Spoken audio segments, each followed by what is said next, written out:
Hello everyone and welcome back to the 126th episode of Panther Talks. Hello.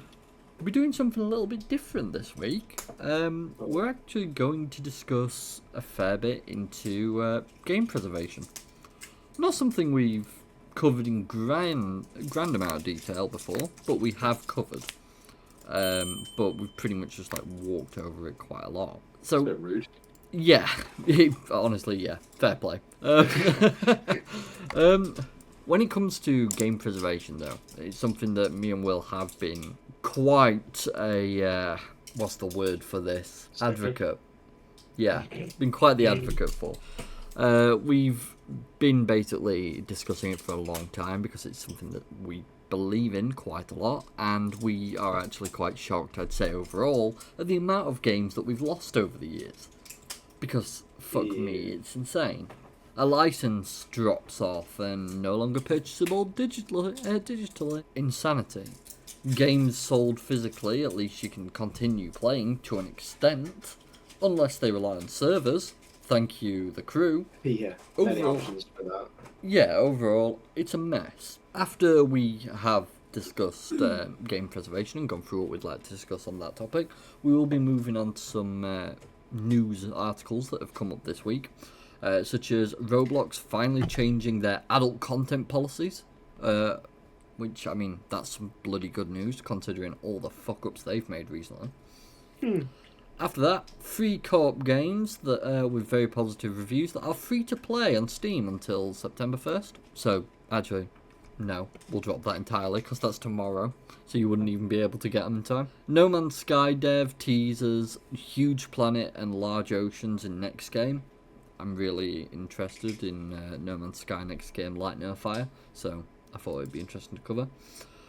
Metal Gear Solid Delta developer hopes Hideo Kojima sees how respectful it is to Metal Gear Solid 3. We'll see on that. That's a worrying statement. Yeah, ain't it just?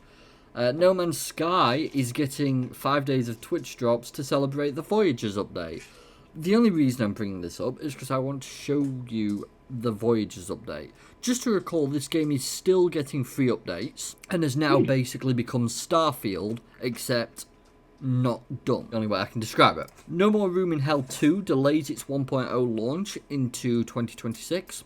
Confirms that child zombies will not be present in the final product, just in case you're wondering. And finally, Steam users in the UK who want mature game content must now register a credit card on their account to prove they're old enough. We've discussed this a little beforehand today.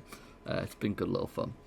So, we'll start as we need to go on. Video game preservation. As we've just mentioned, The Crew being a prime example of this in how it can be impacted even if you have a physical copy. And part of Ubisoft's new terms of service, which we covered a couple weeks ago, which I'm still fucking gobsmacked about, is if they are to take down any of their games, you have a legal duty by buying that game to destroy it. What? Yeah, that is one of their actual policy requirements. That's crazy. That's insanity. Absolute insanity. Even if you don't have it as a physical copy, but you have a digital version, you are legally required to delete the game and any files pertaining to it. Oof. Who in their right mind thinks of that in the first place? It's just insanity. And we're gonna have someone fucking going around now knocking on our doors. Yeah. Hey, have you destroyed your physical copy of this game? We have a receipt here saying you purchased it. Exactly that. Now, I used to love playing on older consoles, playing so many different types of games. And so many of them now, you can't buy elsewhere. You need to have that console and a copy for that game. Finding some of these older games now for these older consoles are quite challenging. We both probably know this is an issue overall. I have the issue for the original If Xbox. you do find them, you're going to be paying a fortune. Yeah. And even then, your original console, if it's a disc reader, the laser on the disc reader might not be correct, might need fixing, which is another problem. Good luck getting that fixed. Yeah. The disc itself might be damaged in some way, so then you're going to need another copy. And these are some of the problems of like older systems. And this is before we even get to the fact of game companies purposefully going out of their way to make game preservation even more difficult by removing them. Ubisoft's little policy I just mentioned earlier. It's insane. And then, as I go and find out today, before we start discussing this, 87% missing.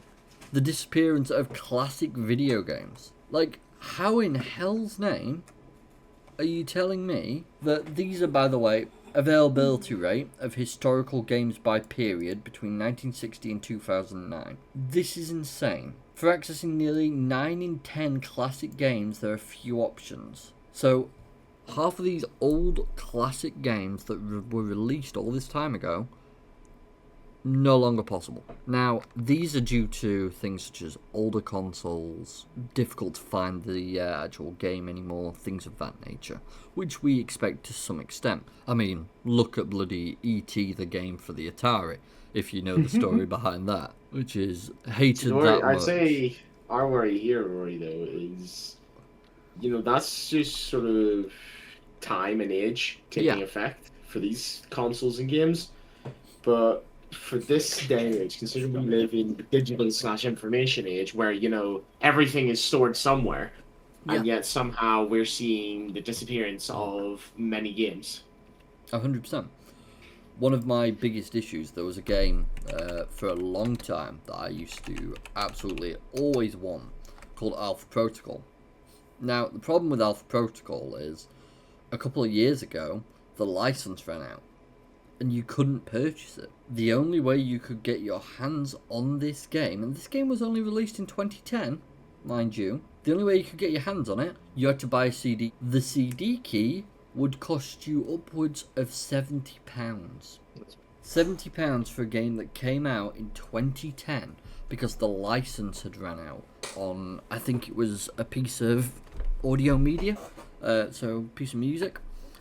And basically, because of that, it got taken from Steam and everything. Now, thankfully, it is back on Steam, which is great to see. Because Obsidian went, go away music. Obsidian went away and basically decided, we'll put it back on. We'll regain the license, that way it can be continued to be played. By the way, I still find it mad. Obsidian Entertainment developed the game, Sega, of all people, published it. Mental. Absolute insanity.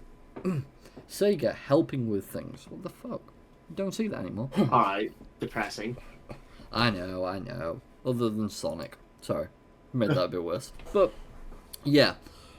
The issue with, basically, game preservation now, and if I go to, like, a game preservation site, go to Game Preservation Society. Here we are. So this is a Japanese version. I only remember it because it's a non-profit, and I've actually heard about this. They're actually all for preservation of video games and on PC and other devices, and basically there's similar institutes in America as well, and I think there's one in the UK. What they do, they're allowed legally to take a copy of these games. Problem, we are not, as regular people, allowed to touch them. Lovely. Only researchers can. So what's the point then? That's where the problem lies. We want to preserve games so that people can take a look back into the past, they can try these out for themselves, they can understand what once was, so that they don't make the pitfalls of what current Call of Duty is, for example, who don't seem to be able to learn from their lessons. Yeah, just because we're talking about game preservation does not mean I'm not like going a very to dig at others. Specific example, Roy. I mean, I'm not wrong, am I? You can neither confirm nor deny. Exactly my point. So, yeah, that's sort of what I'd like in game preservation, but the way the world currently works and the way that copyrights and things such as that nature sit, it doesn't work in that way, which is a problem, and that's why people are after changing laws. A bit like the Stop Killing Games movement, which we backed openly a couple months ago, and that did hit its target. We're just hoping to see some progress on the matter. But the problem with preserving games comes in many ways. As I said, we have issues with the copyrights and also issues with older titles and them losing their licenses, and that's why for example, Alpha Protocol went down. We have issues with companies just being overall dicks, like Ubisoft. Then we have issues regarding technical situations, which we've also discussed a little, in older consoles that may be damaged, discs that may be damaged, Ubisoft, the crew, server shutdowns, reliance on digital storefronts, which is becoming more prominent.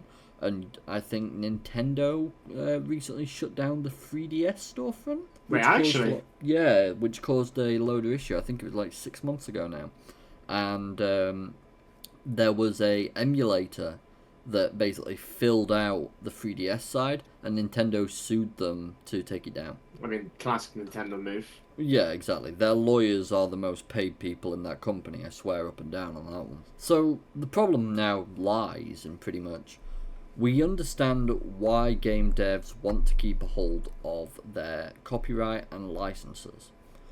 People would not have an issue with them doing so, and we wouldn't even attempt to emulate if it was possible to secure these games in an alternate fashion. The problem is, there isn't a way.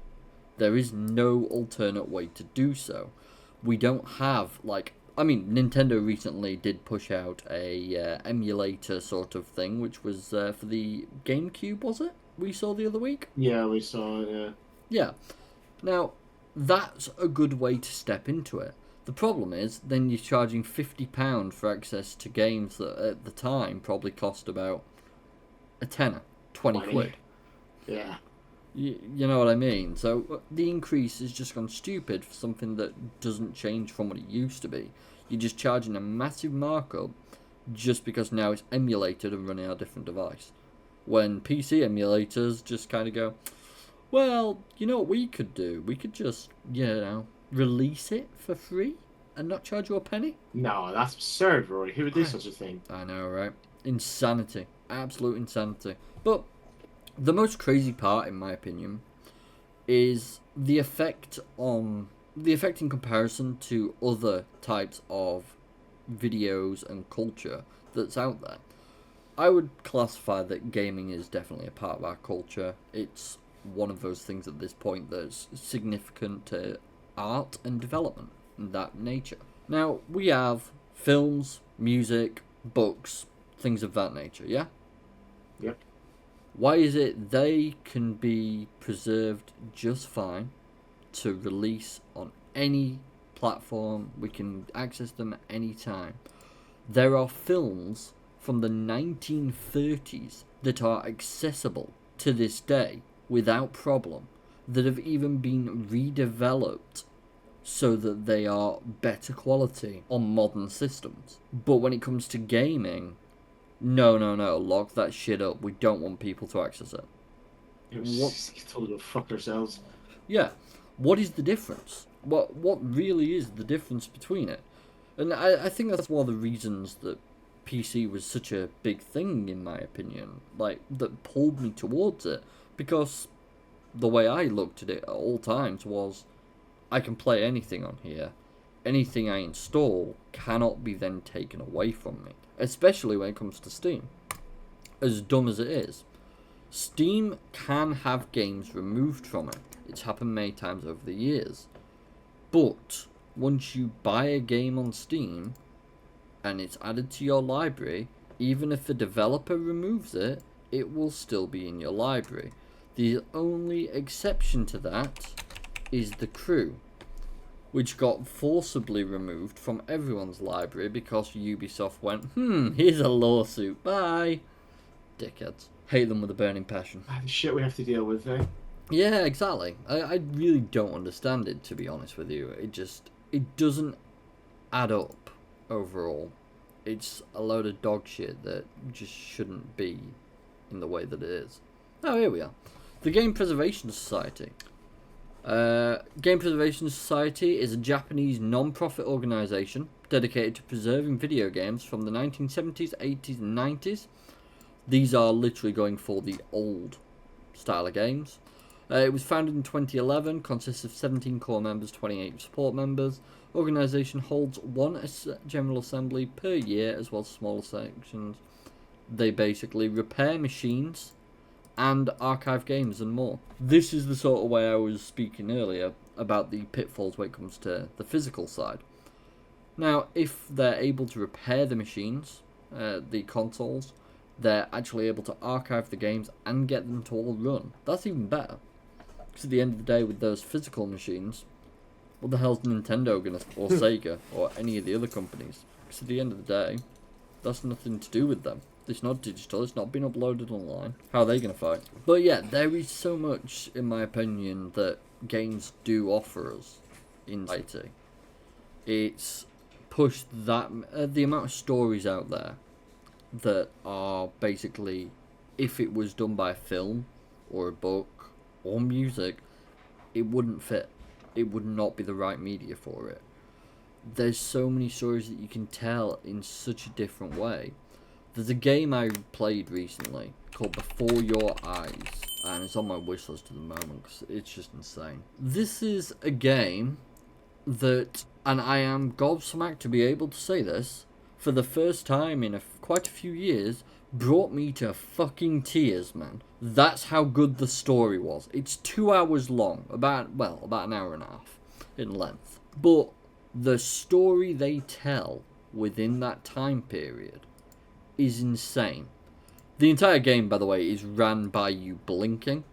If you don't have a webcam, it's clicking, but I use the webcam feature, and it's just, yeah, it's crazy. It's a really, really clever game, and absolutely destroyed me.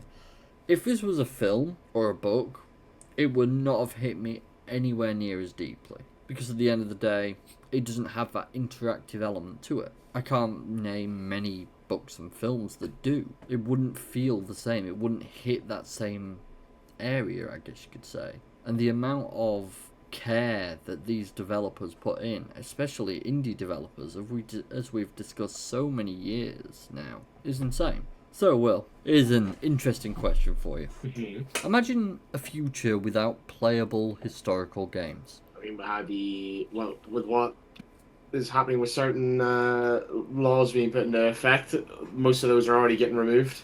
Yeah. Now, the question becomes, what do the future generations lose from that? A lot of knowledge. A lot of knowledge, a lot of information. A lot. And, the classic saying, learn from your mistakes, they're not going to be able to do that. No, exactly. That was honestly my sort of thoughts as well. The amount of lessons that have been learned and developed upon and built up upon with all these games over the years within different franchises or even separate, just from different companies, we would lose all that knowledge very quickly. They always say history is to learn from your mistakes. How can you do that if you are purposefully censoring and blocking the history of games? It doesn't hold up the same in any way, shape or form. So, there are a couple other of these sort of foundations. We've got the Video Game History Foundation, which I already pulled up briefly. You saw. Holy crap, they do a lot more than I thought. Jesus Christ. They're they're burning discs. That's insane. Trusted historical resource around the world. Disney Channel page. Is Disney Channel still going? Gotta be. The video game something library opens early access for free for everyone wherever you are. So what's this? Let's just search Mario. So from 1990 to 1991, Nintendo licensed. These are comics, graphic novels on Mario. I didn't even know they existed. I feel like we're about to go down a rabbit hole.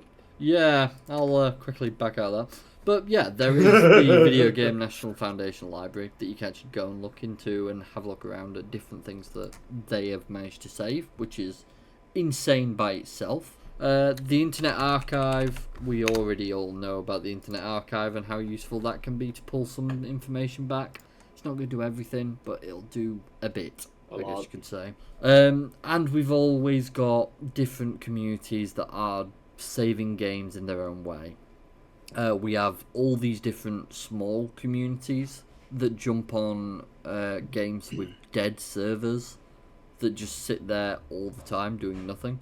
I watch a guy on YouTube who basically plays dead games, finds the communities who keep them alive with like 15 players, gets his community in, and they play on a full server just made up of these different people. And he basically tries to understand why the game might have died, what might have happened. So, as we mentioned, the only ways really to keep developing, to keep these games around, emulation, reverse engineering the games, which seems like what the other one was doing, the Video Game History Foundation might be doing, and as Stop Killing Games is doing, pushing for legal frameworks to support the preservation, because at the end of the day that is what's required. It's the only way I think we're going to make a difference, because especially when it comes to good old Ubisoft currently pushing, oh yeah, delete your games, we don't care if you've bought it or not. That's wild. I never knew they said that, man. Yeah, I'm just going to find it now, actually. Ubisoft, destroy physical copies. There it is. It's part of their new EULA. Ubisoft wants gamers to destroy all copies of a game once it goes offline. Ubisoft has updated its EULA to avoid potential legal issues by discontinuing support for its games. The EULA now states that the company reserves the right to stop supporting the game at any time for any reason. This has attracted considerable criticism from fans, which further fuels the growing dislike towards Ubisoft. Here it is. Number 8, termination. The EULA... Weren't they in a pit like a few weeks back? Yeah. That they're probably still crawling out of? Oh yeah. The EULA is effective from the earlier of the date you purchase, download, or use the product, until terminated according to its terms. You and Ubisoft or its licensors may terminate this EULA at any time, for any reason. Termination by Ubisoft will be effective upon A, notice to you, or B, termination of your Ubisoft account, if any, or C, at the time of Ubisoft's decision to discontinue offering and or supporting the product. This EULA will terminate automatically. If you fail to comply with any of the terms and conditions of the EULA, upon termination for any reason, you must immediately uninstall the product and destroy all copies of the product in your possession. That's wild. The fact that we have come to this point, and that's the reason we need to push support for these sort of people, for Stop Killing Games, for reverse engineering games, for emulation. It's the reason these things are needed, so that we can still continue to go back and play games we used to love. And this is the thing. Game preservation to some people is just, well, why would you want to go back and play these old games? Some of these older games are games that we grew up with or absolutely fueled an obsession with gaming. I mean, Jesus, if all of a sudden I lost access to Skyrim and couldn't go back to that from time to time, I think I'd bloody, well, let's just say Bethesda wouldn't be a company anymore. I think that's a nice way. Use our words carefully here, Mr. Rory. That's why I said it how I said it. So, I suppose the big question for a lot of people is how can people contribute to actually helping with these sort of things, to help try and fight against it. And the big ways, honestly, is support any groups that you see that are trying to prevent game preservation from being affected.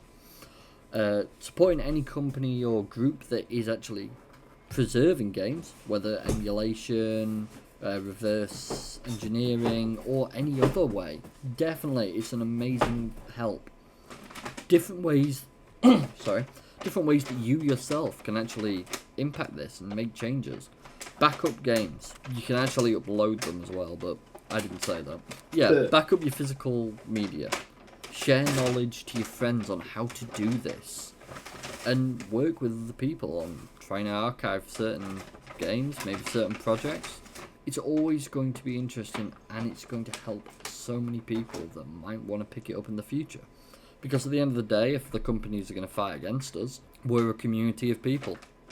Why not fight back? I suppose that's another way you could support, not everyone has the knowledge or access to money to be able to get the equipment required to store things or anything like that. So even as simple as being part of the communities of these games. 100%. So yeah, At the end of the day, the aim of this is to secure gaming pasts for the future, for different people to come, and even for the developers to come. Because we don't want them to make the same pitfalls as, let's say, Assassin's Creed 1 down the line, or Call of Duty Infinite Warfare, I think it was called. Sorry, do I need to move away from Call of Duty? It's just, yeah. Yeah. I'm not going to go there. That game was horrific. But yeah, that's all I wanted to really discuss on the matter. And I do apologise, I did go quite deep into the topic. But it's important, though. It is. It's a vital thing to us and for the industry to remember its roots, to develop them, and to fix any issues moving forwards. I find it ludicrous that companies like Ubisoft and Activision Blizzard and many others want to go this way. Why would you? Why would you want to fight against the people who actually want to play your games? Once upon a time, it was an honour that people bought your games and wanted to play them and actually enjoyed them. Nowadays, it's, money. Yeah. So, let's move forwards a bit. That way I'm not going to be as depressed on the topic. Roblox changes adult content policies over child safety concerns. No. It's not over child safety concerns, it's over backlash. Let's just be brutally honest here. If it was over adult safety concerns, they'd have changed this ages ago. Roblox is making several changes to its adult-orientated content policies, including raising the minimum required age for viewing restricted experiences. The move is officially framed as a direct response to a recent influx of concerns over child safety on Roblox. Delightful. In mid-August 2025, the state of Louisiana sued Roblox. I still can't believe the entire state has just gone, yeah, fuck you. Someone needed to. Oh, true. Alleging that the platform failed to protect its millions of underage users from child predators and explicit content. Roblox Corporation called the accusation erroneous, citing its strict content moderation and consistent commitment to pioneering... content moderation, my fucking ass. Yep. Commitment to pioneering new child safety solutions as evidence that it's making significant efforts to protect its users, 36% of whom are children under 13. Right. Parental guidance 7+. Okay. Peggy changes its age rating for Roblox. I'll take it was 3? Yeah. So it requires parental guidance, apparently. Yeah, I should come back and check Peggy from time to time, you know? Sorry, I just wanted to make sure that all the kids that were playing this game shouldn't have been, you know. Oh, same with GTA 5. What is it like? Was it 56% of Roblox players are children? I think it might be similar with those games. Yeah, 36%. I'd actually say, well, actually, sorry, 36% are under 13. We don't know how many are, like, under 18. The company has now announced 2 policy changes, framed as a direct response to some of the child safety concerns raised by about Roblox. Do you know what I find insane about this as well? If you go onto any social media site out there, Facebook, Twitter, Instagram, doesn't matter what you go on, you'll find this. To make an account, you have to be over the age of 13 because you're interacting with other people, is pretty much the reason. Why is Roblox not hit by the same criteria? Because Roblox is effectively a social media site just built into a game. Yeah, it's pretty accurate. So I find it very concerning that they're able to go, oh yeah, 7 upwards can sit and play Roblox any day of the week. I'd say 13 upwards is probably more logical, and with parental guidance, because, Jesus Christ. The more immediate of the 2 concerns platform content with the restricted maturity label, which no longer shows in search results or recommendations for users under 18, as of Friday, August 29th. Roblox Corporation... That's going to be heavy. Yeah. Roblox Corporation characterized the move's straightforward attempt as decreasing the visibility of content that may not be appropriate for younger audiences. Now I have a question. You know what? I'm going to try this. Let's make a Roblox account. No. Well, they're saying that anyone under the age of 18, yeah? This might be a bad idea. No, what I'm more on about is basically, if I was to make an account, how is it going to check my age? Okay, that's fine. That's my question. Because in the UK now, it is pretty mandatory that you need a way to check ages. Now, I'm just saying I'm over the age of 18. There we go. I've just made an account brand new. Literally just this moment. So they literally have nothing in place. I mean, in fairness, there's not really a way to prove you're under 18. Oh, basically, and we already know that it's very easy to get around saying that you quote unquote are 18. Yeah, if you just literally go to Roblox's site, you hit this. That's why you set up your birthday. And it does it. I mean, I'm a little bit concerned by some of these, I must admit. But does this article have any that are listed as problematic? Because it's saying it's like blocking certain things. So we'll try and check them. Looking ahead, the company has also planned to completely block underage Roblox users from accessing restricted rated experiences on the platform. This will be done by raising the minimum required age for viewing such content, which will be raised from 17 to 18. Why was it 17 anyways? That's a bit weird. While the exact timing of this change is yet to be announced, Roblox Corporation says it plans to implement before the end of 2025. New age limit is one exception for underage users. Roblox creators who are 17 and have previously published content rated as restricted will retain access to their own experiences. They may continue publishing games with the adult-orientated label for now, but once the change takes effect, they'll no longer be able to release additional restricted related experiences until they turn 18. Age verification is conducted through the account info tab in the settings menu and requires government issued ID. Shall we check that? So, this is this. So I'm in the accounts tab, apparently. So what did it say here? Account info tab in the settings menu. It's great that I've not filled any of this information out properly. Oh, verify my age. Okay. Well, let's give this a try, shall we? We'll see. No, that was the wrong email. Why did you auto-fill the wrong email, you dick? Oh yeah, completely government-issued ID. Let's see what they ask for, actually. So yeah. I'm pretty sure everyone can tell from our voices that we are based in the UK. Actually. I don't know, man. People can't really tell from my voice where I'm from, as I've discovered. True. You are an odd one, aren't you? I have an ID for someone on my desktop. It was someone I made. I made a scam beta called Dave Falliker, the Wank Bank manager of West Philadelphia. Now we're getting into that dangerous territory that I was referring to. Well, I was just thinking I can use his ID, but I can't seem to find it. Sad times. Oh well. But yeah, at least they've got that added. That's some positive news. But again, that's for only proving you're over 18. Yeah. Which isn't... Well, it's becoming more required, yes. But there's nothing, stopping you from getting into the lesser required areas. No. I could quite literally go in there right now, and this does not adopt, raise, baby, daycare. That's SCP? I have some What's concerns. SCP got to do with this? I don't know. How is the age of 5? That's concerning. Okay. What else we got? The RPs are a bit concerning, I think. Honestly, after this very small bit that we looked at last time, I was already, questioning so much about this platform. Oh, definitely.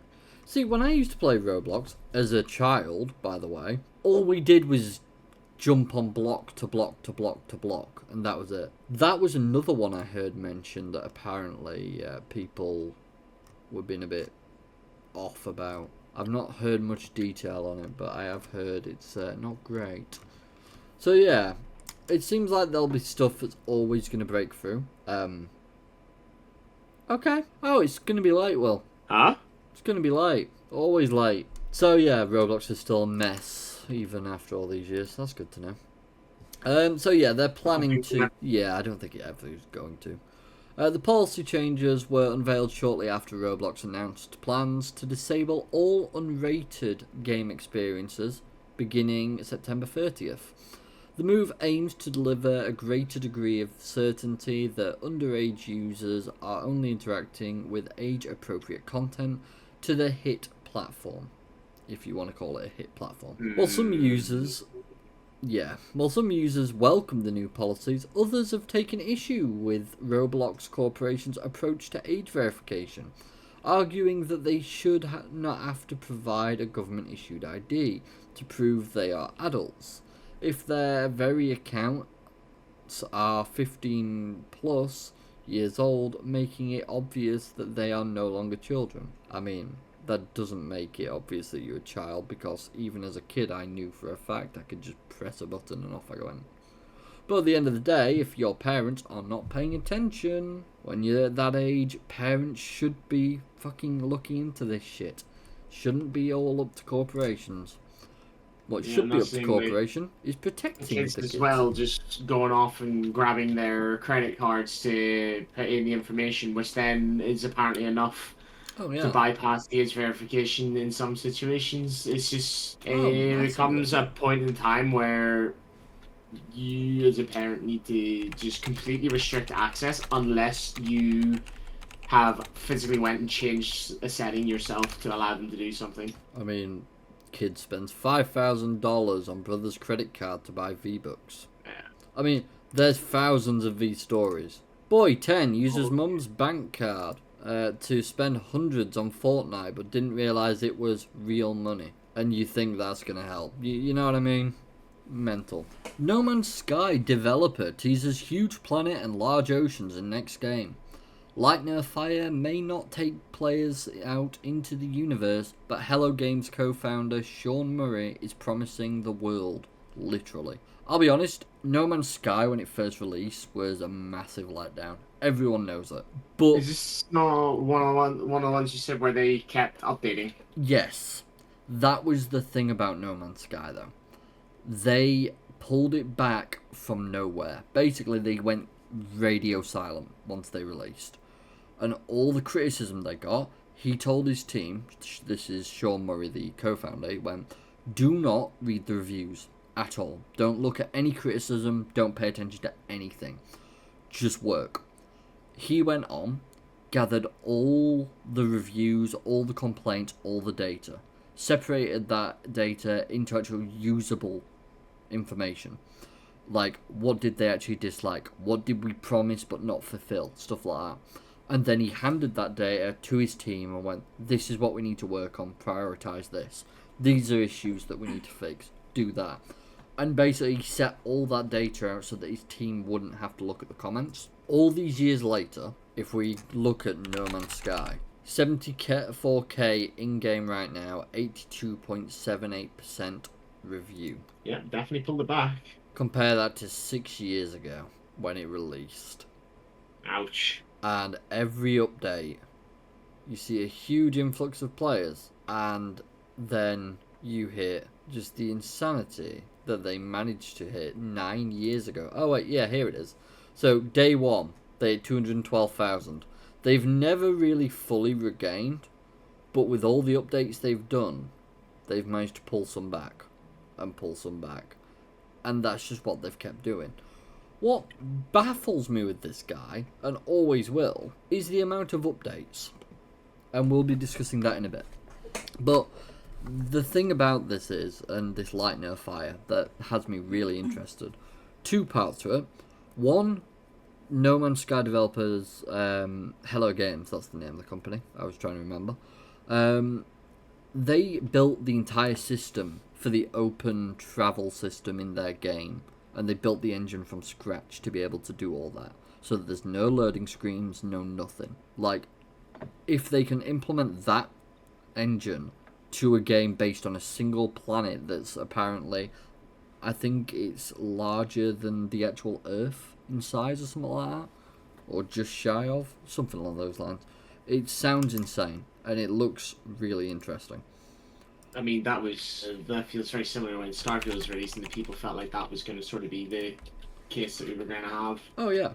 I mean, this is the trailer for it, though. And it looks stunning. A full fantasy planet to explore with friends. Hell yeah. That's me, like, summed up. I love that sort of shit. And even in this trailer here, you can tell it's actually from someone's point of view. And you see all this. It just looks insane. And if it's anything like this, I'll be happy. Because I just love the idea of being able to explore, but I would also be climbing those mountains immediately, Skyrim horse style. I don't know about yourself, Will. But yeah, it literally says, a game about adventure, building, survival, and exploration together. Set on a fantasy planet the size of Earth. So yeah, it's the same size of our planet. So I suppose that means it's going to be mental. Multiplayer Earth, procedural Earth, fantasy Earth, unexplored Earth. There you go. 2 things are there. I am very interested. I really do want to get my hands on, and I am looking forward to it. Nearly a decade after its release of No Man's Sky continues to get updates from developer Hello Games. Now Voyagers, one of the latest updates to No Man's Sky, has inspired something special for the company's next game, Light No Fire. According to Hello Games co-founder Sean Murray, innovations in No Man's Sky will lead to a large ocean to explore and an even bigger planet. Much of the technology we're introducing with No Man's Sky's Voyager is shared with our next game, Light No Fire, which is a truly open world, a shared Earth-sized planet with real oceans to traverse, needing large boats and crews. Murray told PC Gamer, "We love that we get to share this technology with players early." I think I understand what they're going with here, and I will explain that in just a minute. Because Voyager's update, when I said it makes Starfield seem pathetic, you'll understand when you see it. Hello Games debuted the first look from Light No Fire in 2023. Murray called it the first real open world. Unlike its predecessor, the entire game takes place on a single world inhabited by all of the players in the game. Voyagers was the first No Man's Sky update to include the possibility of making ships that are big enough to feature multiple characters as part of the crew. So, Voyagers. I don't speak highly of too many games. You know this. I know this. That goes for both of us, brother. Yeah, but I kind of can't not when what they've gone and done is instead of static ships, this is for the explorers. Now they've made it so you can custom build your ships, and they're no longer just for single people. Now it's possible that you can have your friends in the ship with you, and you can walk around it while it's flying, and you can just jump out of it. One guy has tested it because this was advertised and released the same day. One guy jumped out during hyperjump. Oh, how did that pan out? The ship just kept going. Thankfully, you can recall it back to you. But yeah, you can custom build ships into whatever way you want and just jump out of them. You can do that. And to think, that was pretty much one of the few things that that Starfield actually had on No Man's Sky. Whoops, I guess they lost that. Being the keyword there. Yeah, but like a co-op game that even works multiplayer, it looks insane. I want to play more, man. I want to play more. I keep talking about reinstall. And always, the moment they run an update, oh yeah, let's just put down the price. We'll put a sale on. You guys, you're getting like Stardew's devs. You don't like money. So yeah, well done to Hello Games for continuing what they're doing. Because it's amazing to see. And just keep up the good work. And hopefully make No Light Fire even better. Light No Fire, sorry. Well, this is one company going in the right direction. Yeah, it's good to see, isn't it? We do need some positivity. Metal Gear Solid. You around, yeah. Dick. The fuck, man? The fuck? Metal Gear Solid Delta developer hopes Hideo Kojima sees how respectful it is. The team behind the remake of Metal Gear Solid 3 Snake Eater would like Hideo Kojima to see its respect for his work. Oh, this'll be fun. So as I said at the start, that's a worrying statement because it just feels like the game is a complete letdown. He's like, please, we did it for you. You do know it's out, right? Oh, it's already out. Okay. And how bad is it doing? Oh, I mean, not that many reviews, but Yeah, there's a reason. Because the game is good, but there's performance issues. And performance issues. there's always performance issues in this day and age. And overpriced for a one-to-one remake that's not optimized. Okay. And more performance issues. Okay.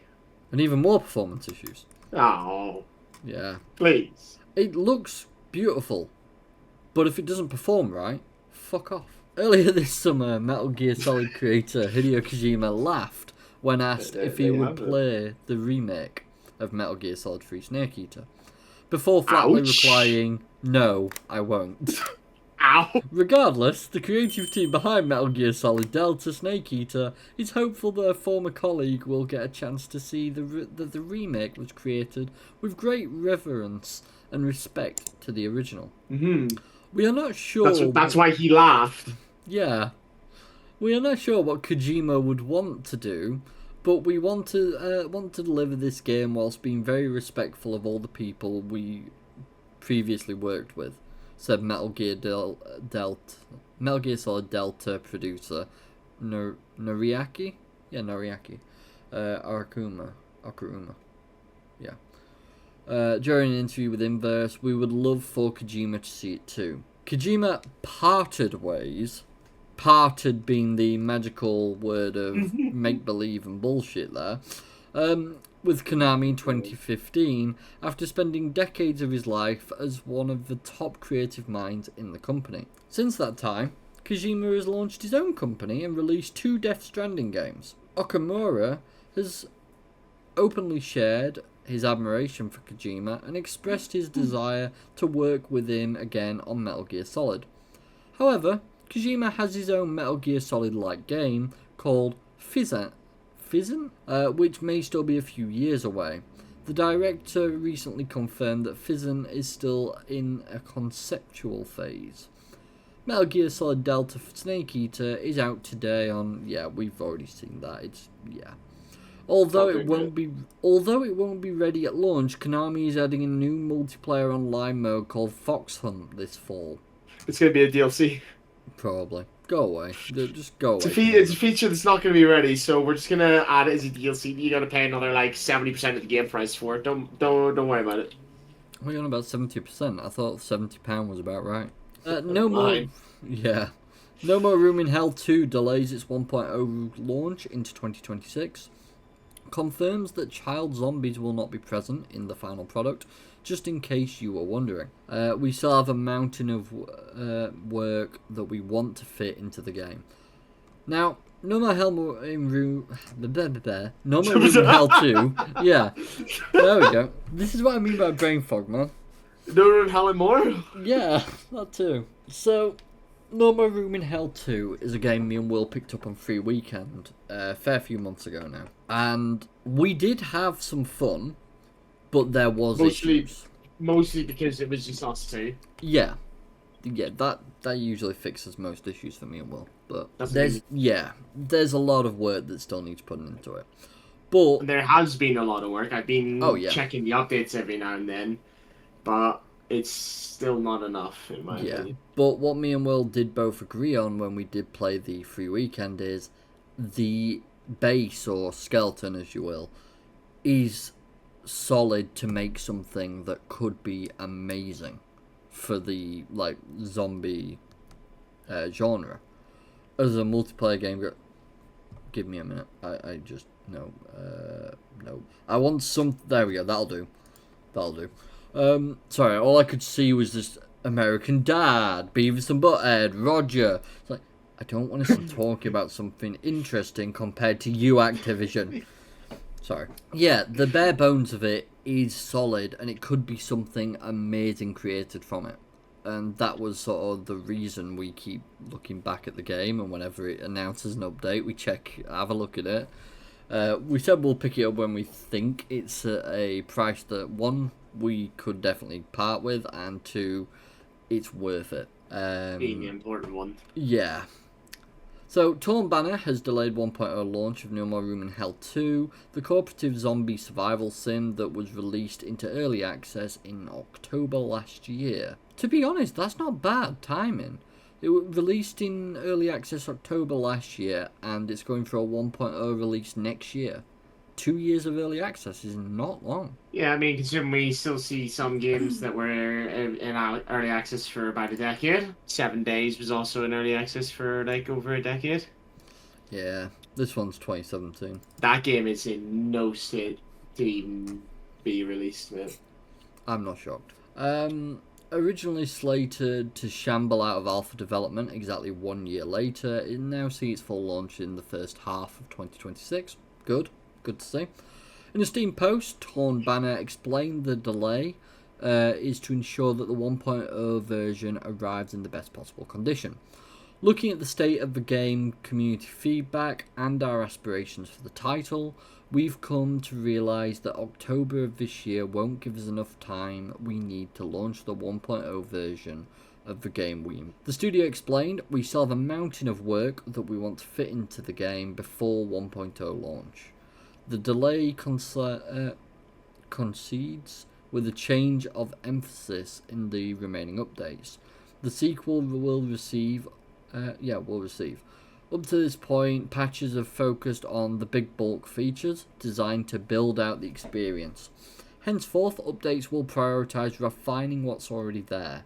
We're now really looking to fine-tune a lot of individual pieces within the game and make the experience just right. Because to be honest, a lot of mine and Will's issues with the game is just they need to fix different little areas. Like zombie spawns is something that they've already worked on and definitely might need a bit more tweaking, but we've not experienced it since. Stuff of that nature. It's a zombies game, and 90% of the areas that aren't, if they're not involved with the mission you're doing, just don't have zombies. Yeah, and if it's the main area, then it's filled with that many zombies that you don't even get 7 seconds to hold your breath. Yeah, and that's before you start the objective. Yeah. There are several key areas the developers want to improve, such as difficulty balancing, enemy spawning, character progression, bugs and performance issues. That said, there are also a few new features still to be added. These include a second game mode designed to be faster paced than the standard 8-player experience, where survivors spawn on the fringes of the map and converge on a central objective. In addition, Torn Banner... That sounds pretty cool. It does. In addition, Torn Banner has at least 2 new maps planned. Though the studio doesn't want to go into any further detail than that. I'll be honest, the only map I thoroughly enjoyed was the original. The large nuclear power plant map. Yeah. Because that one's just insane. And all the smaller ones just feel a bit crap. Just for no better word. Yeah. One feature that definitely won't be coming to No More Room in Hell 2 is child zombies. Juvenile Zeds were present in the original mod and were the root of some controversy at the time. The mod's creators stood their ground on the issue, but Torn Banner has opted to not introduce child zombies into the sequel, fearing it'll hurt the game's chance to gain an audience. Yeah, it is. Our top priority in the long-term success and growth of No More Room in Hell 2, and including child zombies, would jeopardise that. Torn Banner explains, whether it's losing opportunities to be featured in major game showcases, being able to sell the game in certain regions, risking platform availability, or alienating prospective players, the risks are far too high for a game still finding its footing. Logical option, honestly. Yeah, but it's kind of shit that that's how we have to look at some things. It is, yeah. Personally, I am fine with not having to blast and bludgeon zombified children, though No More Room in Hell 2 would hardly be the first game to depict such grim subject matter. Dead Space 2 has several types of undead sporgs scuttling around its necromorph-infested space station, and it didn't seem to hurt the game's commercial fortunes. In fairness, it does sound like a bothersome task. You know, it's one you like to line up some zombie heads. Can't do that with kids. They're not really tall They're enough. not the same size, yeah. In any case, I'm pleased to see Torn Banner is taking its time, making No More Room in Hell 2 the best it can be. The early access launch was brutally received by players, partly because of the bugs and balance issues, but equally due to how its structure diverged from the original mod.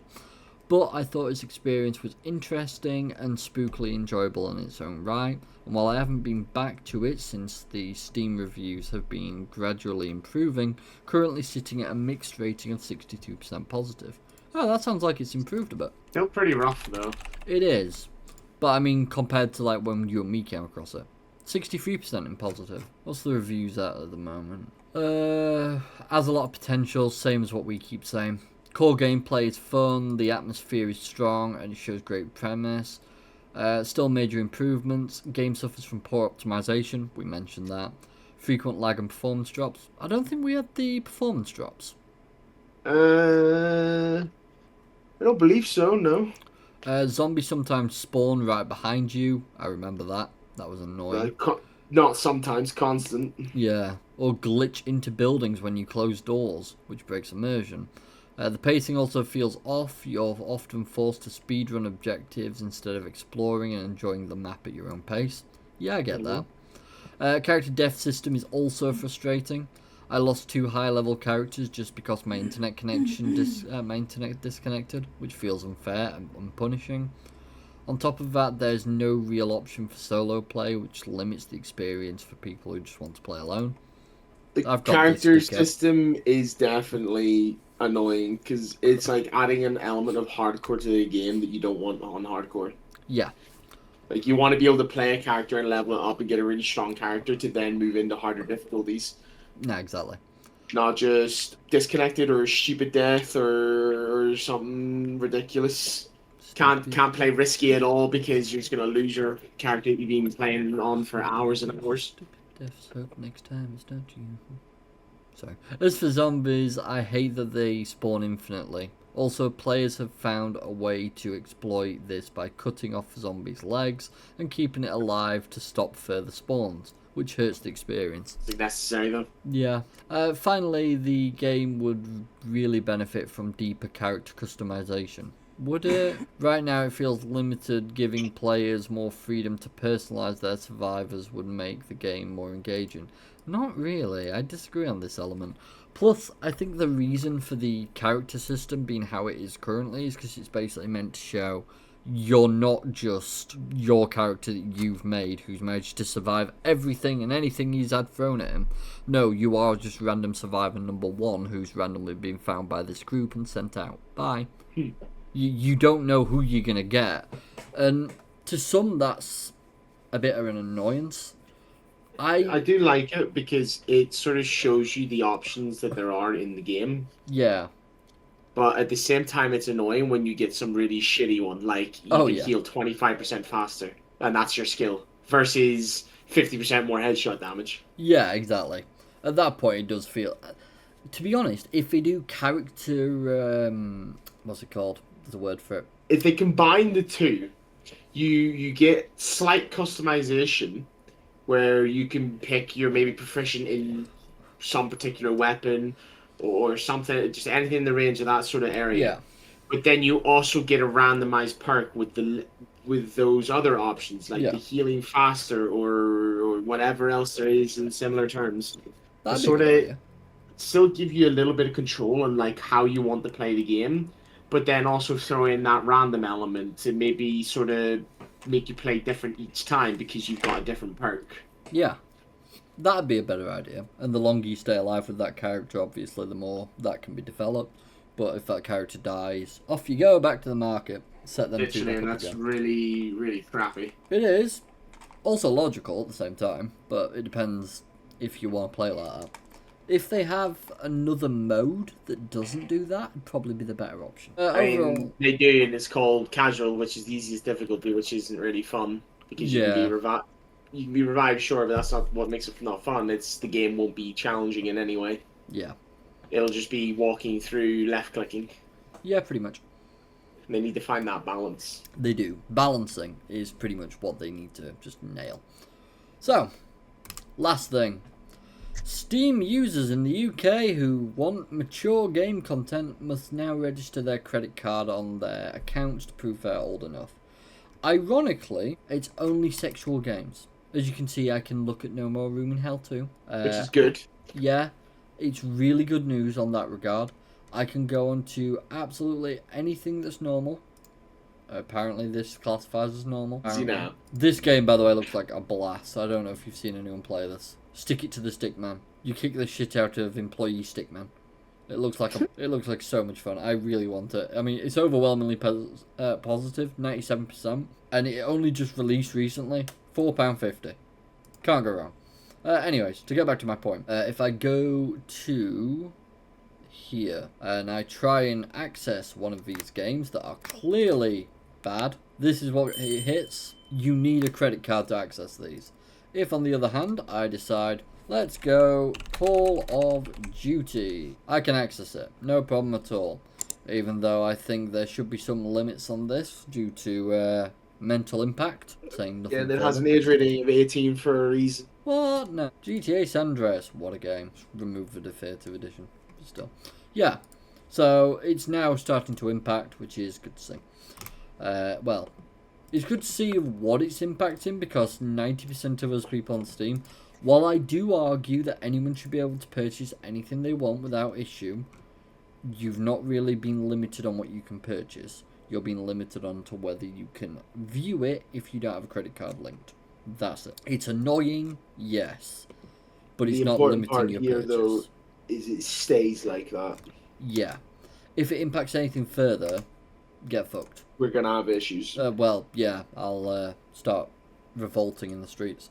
Steam users in the UK who want to access mature content games or related community hubs are now required to have valid credit card associated with their account. The new requirement was implemented to ensure Valve's compliance with the country's Online Safety Act, which mandates age check-ins in order to gain access to adult-oriented online content. Registering a credit card is the only way to access adult content on Steam from within the UK. It's presumably more foolproof than the selfie system that proved susceptible to Death Stranding's photo mode. But Valve said going this route also preserves the maximum degree of user privacy. I actually agree with that, because at the same time you're going to probably end up having one of these cards connected to your account at some point or another. So it doesn't really impact you, and at the same time, the storefront has to get rid of the data and can't save it, can't look after it. It can just say your name and that's it, name and address. This is a major point of concern as PC gamers Jacob Ridley wrote last month. The new age verification requirement is a potential privacy nightmare, which it is. The data processed in the verification system is identical to that of millions of other Steam users who make purchases or store their payment details for convenience, Valve explained. The verification process therefore provides no information about the user's content preferences to payment providers or other third parties. That's a fantastic idea. You are literally basically going, we already do collect this data. This data is already there for millions of users because this is how they save their data. So just do this, and that proves that you're over the age and you're doing nothing different to anyone else. Great idea. Requiring a credit card also relieves Valve of the responsibility of doing any actual age checks. In the UK, an individual must be at least 18 years of age to obtain a credit card. Therefore, credit card issuers are obliged to verify the age of an applicant before providing them with the credit card. The update announcing the age verification requirement doesn't break down what counts as mature content games, so I fired up ye old VPN and took it for a spin. As best as I can tell, the restriction only applies to games marked adult only. Games rated PEGI 18, since we're pretending to be in the UK, still show up in the search results and are fully accessible, but sex games do not. I logged into my account and while still connected to the VPN, and sex games started showing up in search results, logged out, and they were gone again. PEGI 18 games were there either way. So basically, if you want to play a game that lets you walk into a crowded airport with an M249 and air out a couple hundred people, maybe set off some bombs or whatever, Is this that's ever cool. not going to be used as a prime example? Oh, it's the best example. If you want to look at some cartoon titties, well, I'm afraid that's over the line. Because sure, why not? Some folks on Reddit via RPS say Steam will also accept debit cards for age verification, which is good for anyone without a credit card. While minors in the UK can have debit cards, other Redditors say it won't do them any good as far as getting around Steam's age gate, because cards issued to minors are on a different account type. Well, I'm definitely over the age of 18. I added my debit card. It didn't work. Good. I might have to try my. I think there should be some workarounds. Like if you look at us, for example, you know, we've had Steam accounts for many years, and we've also been using debit card payments for many years. You know, you can put two and two together. Yeah, like, let's not take the piss here. My account will be 14 years of age this December. So, when my account turns 18-year-old, do you think I legally no longer have to bother because the account itself is legal age? I think at that point, it's perfectly valid for me to expect that, yeah? Probably, yeah. Like, if the account is 13 years of age, there is very little chance that I started playing this when I was 7. No, 5. If you're going to 5. 18. Yeah, no, you're correct. I definitely wouldn't be playing when I'm 5. I mean, And below 5 would mean that I'm below 18. That becomes even more unbelievable as time progresses. So, I think my account should just be automatically enabled to 18 over. I think that's logical to expect. I don't know about yourself. yeah. I'd argue so. Interestingly, I was able to access sex games while I logged into my account and VPNing from London, even though I don't have a credit card registered. I thought it might be getting a backdoor verification system at the age of my Steam account. It's an oldie. But Tom Warren from The Verge indicated that's not the case. Presumably it's because even though I appeared to be logging in from the UK, my account is located in Canada. Steam actually gave me hassle about that when I tried to sign in, and so I get a pass. I was just thinking London is basically its own country separate from the UK. I mean, that is true, but that would confuse any external people outside the UK. Well, we don't talk about that publicly. We don't want to fry their brains. Microsoft has also begun rolling out age verification requirements for Xbox owners in the UK. It's currently optional, but it will become mandatory in early 2026. A petition calling for the repeal of the Online Safety Act now stands at more than 530,000 signatures, but the government has said in its formal response that it has no plans to repeal the Online Safety Act and is working closely with Ofcom to implement the act as quickly and effectively as possible to enable the UK users to benefit from its protections. Benefit. 530,000, that is a massive number, but it's still not even 1%. No, exactly. And that's why they're acting how they are. Dickheads. Sorry. Mild aggression. I have to leave. But yeah, that's everything I wanted to discuss this week. Well, is there anything you want to add to this? I hate you. You drag me in this every week and just give me more and more bad news, and it makes me very depressed. It makes me the big sad. What are you on about? I gave you some good news as well today. Yes, and then covered it all up with bad news. Hey, look, that's not my issue. That's your issue. You're the one suffering. Thanks so much. No problem. I thought it'd make you happy. Arguable. Yeah, fair play. Very much, yes. So is there anything else you would like to mention? Any games, any information? Nothing that comes to mind. Ah, fantastic. Nice quiet day then. I joke. Was it? No. I've got to complete fucking the Dying Light 2 game before the 16th. I've got 16 days, man. 16 days. Bro, you could bang that out in 2. I could, but it's depressing me, so I keep walking off into the back room, putting House on and trying to play it on the Steam Deck. That's and then quite depressing sad. myself even further. Yeah, it's quite a depressing show. I like House. It's a good show. Sure, it's got funny bits, but overall...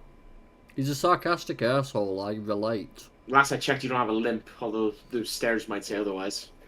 Hey, who was the one that tripped over the stairs? Who then tripped over dying with laughter. Yeah, that's because I was laughing at you. But still. Anyway, now, in that case then, we will end this episode here. Thank you all very much for watching. If you have enjoyed, feel free to like, follow, subscribe, comment, and all that good stuff. And the Discord is in the description, as well as any links to any references that I will be posting today. Anything based that we've discussed today will have a link to where we found it, any of the articles, etc. So yeah, feel free to check them out. And It's good with the information. I try to be, even though my brain is like all over the shop right now. With all that said and done, thank you all very much for watching, and we will see you all next time. Bye for now, guys. See you next week.